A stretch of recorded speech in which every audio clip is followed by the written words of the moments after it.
আজকের একটা রেসিপি, সুস্বাদু রেসিপি তৈরি করব। বড় রুই মাছের মাথা, আলু, বেগুন দিয়ে একটু টমেটো, একটা টমেটো, তার সঙ্গে পেঁয়াজ কলি দিয়ে তৈরি করব। প্রথমে মাছটাকে একটু সেদ্ধ করে নিয়েছি, মাথাটা। তারপর কড়াইতে তেল দিয়ে পেঁয়াজটা একটু ভেজে নেব। তারপর একটু তেল দিয়ে 5 ফোড়ন দিয়ে দেব। তাতে গোটা গরম মশলাও দিয়েছি, গোটা লঙ্কা, তেজপাতা দিয়ে ভালো করে একটু ভেজে নিয়ে ভালো করে একটু ভেজে নেব।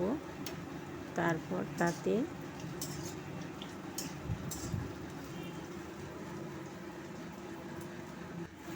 মশলাতে আলু বেগুন তুলে দিয়েছি। আর এই যে মাছের মাথাটা সেদ্ধ হয়েছে, একটু আলু বেগুনটা একটু ভাজা হয়ে গেলে তাতে আলু বেগুনের নুন, হলুদ পরিমাণ মতো, নুন পরিমাণ মতো, তারপরে এই মাথাটা তুলে দেবো। তুলে দিয়ে ভালো করে এদিক ওদিক উল্টে পাল্টে নাড়াচাড়া করে মাছটা যাতে, মাছ আর সবজি যাতে ভালোভাবে কষে যায় করে, তারপর তাতে ঢাকা চাপিয়ে দেব। তাতে একটু লঙ্কা, গুঁড়ো লঙ্কা, একটু ঝাল ঝাল খেতে হলে একটু গুঁড়ো লঙ্কা দিতে হবে।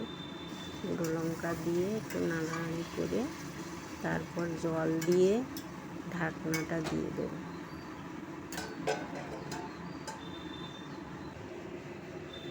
ঢাকনা দিয়ে ভালো করে সেদ্ধ হয়ে যাবে।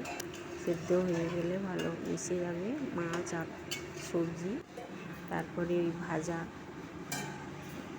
জিরের গুঁড়ো আছে উপরে দিয়ে নামিয়ে নেব।